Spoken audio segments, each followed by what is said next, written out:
সবটাই কি তাহলে প্রশ্ন উঠছে আইওয়াস এই যে কমিটি গঠন করার কথা এবং বৈঠক করা, দফায় দফায় প্রদ্যুৎ কিশোর দেববর্মন নিজের সামাজিক মাধ্যমে দাবি করেন এই বৈঠক হচ্ছে সেই বৈঠক হচ্ছে, কিন্তু হচ্ছেটা কি? আদতে রাজ্যের জনজাতিদের ডেভেলপমেন্টের কথা বলা এবং তাদের নিয়ে রাজনীতি করার পর তাদের ডেভেলপমেন্ট হচ্ছে কি? এখনো কি তাদের ডেভেলপমেন্ট হচ্ছে? এডিসি নির্বাচন চলে আসছে, যে ইস্যুতে তিপ্রামথার গঠন হওয়া, যে ইস্যুতে তিপ্রামথা গঠন হয়েছিল, সেই ইস্যুতে কি তিপ্রামথা রয়েছে? সেই গ্রেটার তিপ্রাল্যান্ড ইস্যু যেটা 2021 সালে এডিসি নির্বাচনের সময় উঠিয়েছিল প্রদ্যুৎ কিশোর দেববর্মন, নতুন দল করেছিল, আজকের দিনে কোথায় আছে সেই ইস্যু? আজকের দিনে কোথায় সেই ইস্যু? বারংবার একাধিকবার ওনাকে শোনা যায় ফান্ডিং নেই, এডিসিতে পয়সা নেই, প্রশ্ন করা হলে উনি বলেন। কিন্তু এখন তো দাঁড়িয়ে, আজকের দিনে তো দাঁড়িয়ে উনি রাজ্য সরকারের অংশ, উনার দল, উনার দুজন বিধায়ক মন্ত্রিসভার সদস্য, তারপরেও কি এই প্রশ্নগুলো থাকে? সেই জায়গা থেকে দাঁড়িয়ে 6 মাস আগে যে বৈঠক হওয়া, 6 মাস আগে যে কমিটি গঠন হয়েছিল, সেই কমিটি গঠনের পর প্রায় 6 মাস অতিক্রান্ত হয়ে গেলেও কমিটি কোথায়? এই বৈঠকের পর, এই চুক্তির পর কমিটি কোন জায়গায় রয়েছে? সেটা একটা বড় প্রশ্ন, যা শুধুমাত্র আমরা করছি না, রাজ্য রাজনীতির একাধিক মানুষ কিন্তু এই প্রশ্নটাকে নিয়ে আলোচনা করছেন যে এই চুক্তির আক্ষরিক অর্থে কি হলো এখনো পর্যন্ত। সবচাইতে বড় কথা, আমি চুক্তিটা আরও একবার আপনাদেরকে দেখাবো, যে চুক্তিটা করা হয়েছিল, যে চুক্তিতে প্রদ্যুৎ কিশোর দেববর্মনের সিগনেচার রয়েছে, বিজয় কুমার রাঙ্কলের রয়েছে, অনিমেষ দেববর্মার রয়েছে, অর্থাৎ তিপ্রার তরফে যাদের যাদের সিগনেচার থাকার কথা সেই দলের তাদের 3 জন নেতার সিগনেচার রয়েছে।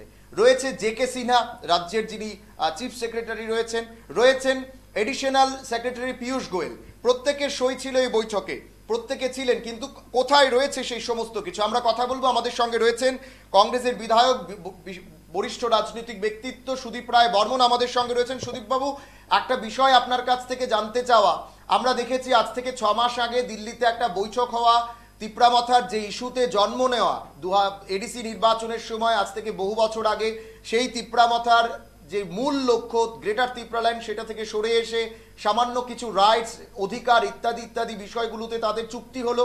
সেই চুক্তির প্রায় 6 মাস হতে চলল, একটা কমিটি গঠন করার কথা। কোথায় রয়েছে সে কমিটি? আপনাদের কি কিছু এই ধরনের তথ্য আপনারা পেয়েছেন?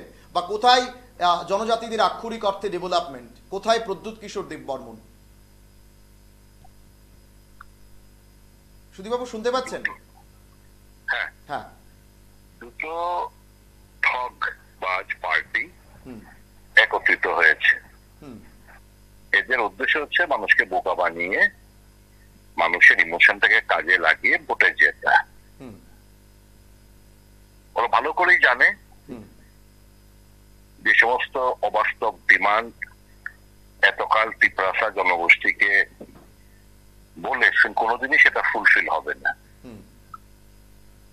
আমরা সেটা উপলব্ধি করে, আমাদের কংগ্রেসের ডিমান্ড ছিল বরাবরই যে 125তম সংবিধান সংশোধনী বিল, এডিসির হাতে অধিক ক্ষমতা প্রদান করো, অর্থ প্রদান করো, ত্রিস্তর পঞ্চায়েতের ব্যবস্থাপনা করো, মানে ভিলেজ কমিটি, আরবান বডিগুলো ডিক্লেয়ার করো, এবং এগুলো সবই সম্ভব হবে যখন এই সংবিধান সংশোধনী বিলটা যখন পার্লামেন্টে পাস হবে। দুর্ভাগ্য হলো এটা সত্য যে কিছুদিন হলেও আমি এই দলটা করেছিলাম। এই প্রস্তাবটা যখন আমি 2019 সালে পার্লামেন্ট নির্বাচনের আগে যখন অমিত শাহর কাছে যখন মণিপুরে আমি রাখি, উনি তখন বললেন, more empowerment to ADC is more empowerment to Christianity. যাদের এই মাইন্ড সেট আপ, যেই মানে মুখ্য দলের যিনি, যে দল রাজ্য এবং কেন্দ্রের ক্ষমতায়, এই দলের শীর্ষস্থানীয় নেতৃত্ব, অমিত শাহ মতো ব্যক্তিত্ব যাদের এই চিন্তাধারা, কাজেই বোঝাই যাচ্ছে কতটা আন্তরিক ওনারা হবেন মানুষের যে ন্যায্য ডিমান্ড গুলো নিয়ে। ছেড়ে দিন গ্রেটার তিপ্রাল্যান্ড, এই সমস্ত অবাস্তব ডিমান্ড গুলো ছেড়েই দিন। আপনি যেন অবাক হবেন যে এই 125তম সংবিধান সংশোধনী বিল পার্লামেন্টের মধ্যে উত্থাপিত হয়েছে উত্থাপিত হলে তারপরে বিবেচনা করা হয়, বিবেচনা করে ভোটে দেওয়া হয়, পাশ করা হয়। আর 4 বছর আগে উত্থাপিত হয়েছে, এখনো পাশ হয়নি। ওই যে তাদের মূল বক্তব্য, more empowerment to Christianity, more empowerment to ADC, more empowerment to Christianity, এদের এই মাইন্ডসেট। এখন ক্ষমতার ভাগিদার হওয়ার জন্য তীব্রমতা, এই প্রথমবার কোন ভারতবর্ষের ইতিহাসে, অন্তত আমার জানা নেই, যে মুখ্য বিরোধী দল ক্ষমতা লোভীর পরিচয় দিয়ে এরা ক্ষমতার বিজেপির সঙ্গে আঘাত করে, সমঝোতা করে এরা মন্ত্রিত্বের লোভে ওখানে গেছেন। কিছু ব্যক্তিগত স্বার্থ নেবানো যায় কিনা, কাজে এই সমস্ত ডিমান্ড, এই যে একবার আপনি কমিটির কথা বলছেন, আমি সেপ্টেম্বরের 2 তারিখ, মার্চ মাসের 2 তারিখ, এই তথাকথিত কচু কলা পাতার এগ্রিমেন্ট মার্চ মাসের 2 তারিখ, তো সেপ্টেম্বরের 2 তারিখ আমি জিজ্ঞেস করবো 2 তারিখে যে সুপ্রিমোর কাছে আমি জিজ্ঞেস করবো ক্যা হুয়া, 6 মহিনা তো বিত গেয়া। আপনি তো বলছেন 6 মহিনার মধ্যে যদি না আনতে পারেন, আপনি সাংঘাতিক কিছু করে নেবেন, দেখিয়ে দেবেন।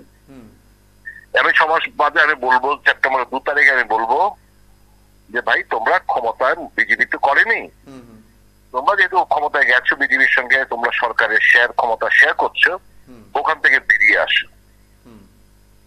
বিজেপি দল এটা করবে না, এটাকে আন্দোলনের মাধ্যমে ছিনিয়ে আনতে হবে। You don't beg for your right, you fight out for your right. এখন যেটা হচ্ছে, তোমার ভিক্ষে করার কোনো দরকার নেই, ইট ইজ ইউর রাইট। যে 125তম সংবিধান সংশোধনী বিল পার্লামেন্টে উত্থাপিত হয়েছে, এটা পাশ করে, it is your right, you fight for your right, you are begging. এটা ত্রিপুরা কিংবা ত্রিপুরাবাসী হিসাবে আমাদের কাছে এটা খুব লজ্জাস্কর ব্যাপার যে the king is begging before the lords.